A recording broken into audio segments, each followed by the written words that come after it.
एक से एक बढ़ करके एक से एक सुंदर यहां पे वस्तुएं हैं। सभी को देख करके मन बड़ा प्रसन्न हो रहा है, परंतु मुझे एक चीज की कमी खल रही है। क्या महाराज? मैं ना कैलाश पर्वत पर गया, कैलाश पर्वत पर मैंने क्या देखा कि जो वहां पे देवी पार्वती जी हैं वो इतनी सुंदर हैं, इतनी सुंदर हैं कि तुम्हारे सारे राज्य में ऐसा कोई रत्न है ही नहीं है। पार्वती के समान कोई रत्न नहीं है, कोई सुंदर स्त्री यहाँ पे अप्सराएं भी हैं, कन्याएं भी, सब कुछ है, लेकिन उनकी बराबरी करने वाला कोई भी नहीं है, इसलिए तुम्हारी सारी सभा फीकी। जलंधर विचार करने लगा, रे मेरे तो किए किराए पर ये पानी फेर दिया। देवऋषि नारद जी ने क्या कह दिया? देवऋषि नारद इतना ही कहते, जो उनका काम था वो उन्होंने कर दिया। अपना काम करते हो, श्रीमन नारायण नारायण नारायण, अच्छा ठीक है दैत्यराज हम तो अब चलते हैं। तो उसी समय देवऋषि नारद वहां से भगवान का सिमरन करते हुए चले गए और उनके दिमाग में जाते जाते जाते जाते एक ही बात बिठा गए कि पार्वती के समान कोई सुंदर यहाँ पे स्त्री और नहीं है। क्योंकि जो कार्य में दक्ष होते हैं ना, किसी भी काम में व्यक्ति, वो जाते जाते जाते जाते एक आधी बस चोट करते हैं और आदमी का सारा यहाँ का जितना बैलेंस है वो सारा डगमगा जाता है। यही चतुर आदमी का, यही एक बहुत होशियार आदमी का कर्तव्य होता है। कई माताएं भी होती है ना, आंटी होती हैं, कुछ भी होती, चलो जो भी है वो घर में जाते हैं बस, बाकी तो सारा कुछ ठीक है, लेकिन ये बहू ये चीज आ जाती तो अच्छी रहती है, ये अगर ऐसा कर देती तो अच्छा रहता, बस इतना सा कहना है। बस फिर उसी के लिए वो सारा जितना है दिमाग चलता है कि अब कैसे किया जाए, क्या हो, कैसे करना चाहिए, तो इसी में उलझ जाते सारे लोग। ये आज की प्रथा नहीं है, ये शुरू से चली आ रही है। देखो देवऋषि नारद ने भी ऐसा ही किया, कंस को भी ऐसा ही कहा था, हैं? कंस को भी ऐसा ही कुछ कहा था, और आज जलंधर को भी ऐसा कहा है कि भाई बाकी तो सब कुछ ठीक है, पर वहां पर एक ही कमी है और वो देखो कैसे पूरी हो। बस चले गए। इसके बाद में जलंधर दिन रात इसी चिंता में व्याकुल है कि अब मैं, जो देवऋषि नारद ने मेरी निंदा की है, एक तरह से मेरे को नीचा दिखाया है कि मेरे राज्य में, मेरी सभा में, मेरे घर में कोई ऐसी स्त्री नहीं है, तो अब जैसे तैसे भी हो सके मुझे ऐसा यत्न करना चाहिए कि मैं पार्वती को अपने राज्य में लेकर के आऊं, अपनी सभा में लेकर के आऊं। चले गए वहां से देवऋषि नारद जी के जाते ही वहां पे जलंधर ने राहु को बुलाया। राहु को बुलाया और कहा कि जाओ, तुम्हें कैलाश पर्वत का रास्ता भी पता है, तुम वहां के वातावरण के बारे में भी जानते हो, सभा के बारे में भी जानते हो, और वहां पे पहुंच करके ना शिवजी महाराज को हमारा ये संदेश सुना दो। राहु वहां से चलते हैं और राहु जहां पे जा रहे हैं वहीं पे अंधकार अंधकार फैलता जा रहा है। राहु चले जा रहे हैं, राहु के पीछे पीछे अंधकार है। राहु का मतलब छाया भी होता है, इसको छाया ग्रह भी कहते हैं, कि छाया जहां पे भी पड़ती है वहां पे जो रोशनी है वो कम हो जाती है। तो राहु वहां से चलते हुए कैलाश पर्वत पर पहुंचे। कैलाश पर्वत पर पहुंच करके वहां पे जो द्वारपाल खड़े हुए थे ना, उनसे आज्ञा मांगी। तो उन्होंने कहा भाई रुको यहाँ पे।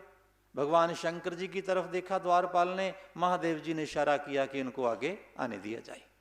राहु अंदर चले गए, राहु जहाँ पे जा बैठ गए। भगवान शंकर जी ने पूछा कि भाई कैसे आए हो? राहु कहने लगे महाराज, हे वृषभध्वज, हे महेश्वर, मुझे मेरे राजा की जो आज्ञा है, मेरे स्वामी की जो आज्ञा है ना, मैं आपको वो सुना रहा हूं। और मेरे स्वामी कौन है? दैत्यराज जलंधर।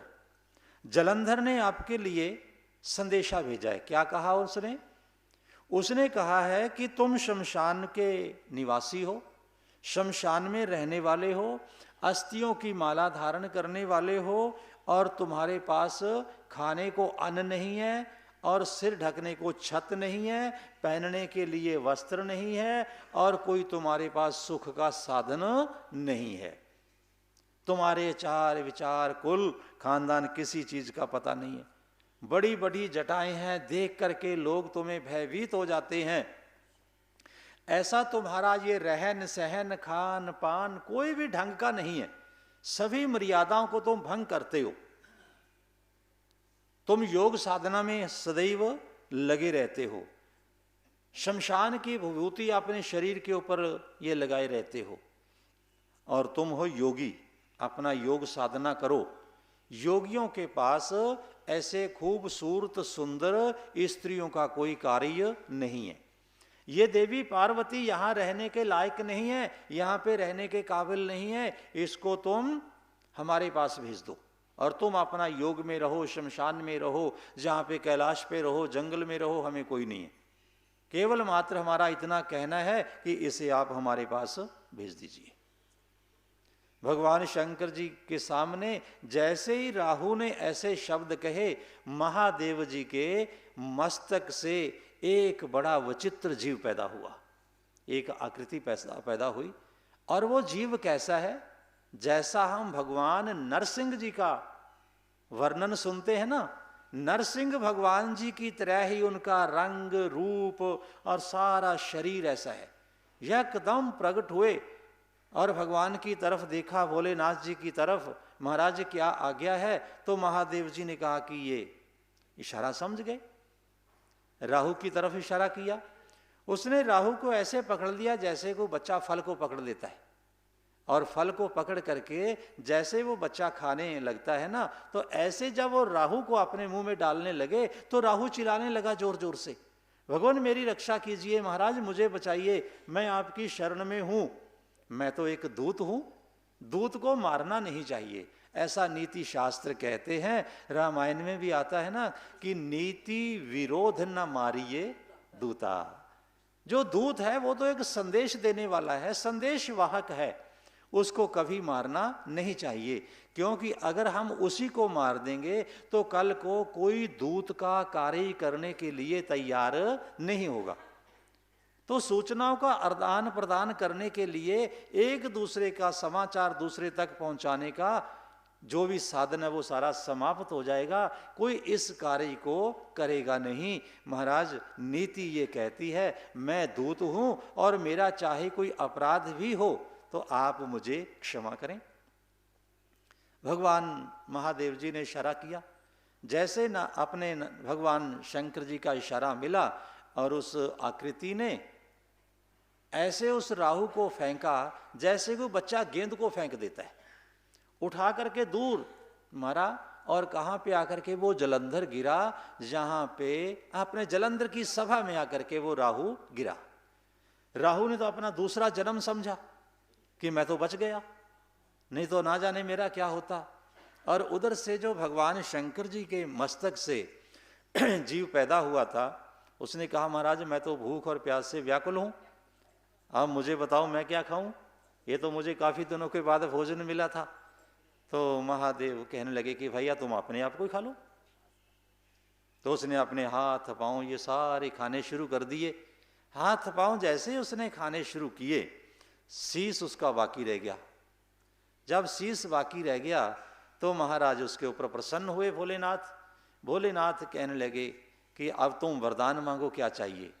प्रभु मुझे कुछ नहीं चाहिए, जो आप देना चाहें, मेरा नाम, मेरा कर्म, मेरा स्थान, ये सभी चीज आप निर्धारित कीजिए। तो महादेव जी कहने लगे आपका नाम होगा कीर्ति मुख। कीर्ति मुख तुम्हारा नाम होगा, और तुम्हारा स्थान कहां पे होगा?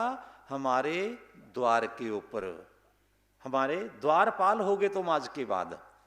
इसके अतिरिक्त मैं तुम्हें एक और भी वचन देता हूं कि जो भी कोई मेरा पूजन करने के लिए मेरे मंदिर में आएगा, मेरे स्थान पे आएगा, वो सबसे पहले तुम्हें प्रणाम करेगा। तुम्हें प्रणाम किए बिना जो भी अंदर चला जाएगा तुम्हारी अवज्ञा करते हुए, तो उसको पूजन का फल पूरा प्राप्त नहीं होगा। तो देखो हम लोग भी भगवान महादेव जी के मंदिर में जाते हैं तो सबसे पहले नियम क्या है? अगर हम भगवान नारायण जी के मंदिर में जाएं तो वहां पे भगवान के द्वारपाल कौन से हैं? जय और विजय। उनको नमन करना चाहिए, नमस्कार करना चाहिए। और भगवान शंकर जी के मंदिर में अगर हम प्रवेश करते हैं तो दोनों जो द्वार है ना, तो वहां पे नमस्कार करना चाहिए कीर्ति मुख जी का और वीरभद्र का। वीरभद्र और कीर्ति मुख ये दोनों ही भगवान शिव के द्वारपाल हैं। द्वार के ऊपर ये हमेशा विराजमान रहते हैं। भगवान जी ने यहाँ तक कहा कि जो भी मेरा पूजन करने से पहले तुम्हारा सत्कार नहीं करेगा, उसको पूजन का पूर्ण फल प्राप्त नहीं होगा। तो इसलिए मंदिर में भगवान महादेव जी के जाने से पूर्व, अंदर प्रवेश करने से पहले और कुछ ना हो सके तो कई बार तो क्या, कई माताएं, कई जो सज्जन आदमी हैं वो वहाँ पे जल भी गिरा देते हैं, लेकिन वहाँ से जल बाहर निकलने का कोई साधन नहीं होता। दोनों तरफ भगवान शंकर जी के मंदिर में कौलों के ऊपर वो जल गिरा देते हैं। तो ऐसा नहीं करना चाहिए। कोई पुष्प लेकर के वहाँ पे चढ़ा दो, और नहीं है तो 2 चावल लेकर के चढ़ा दो।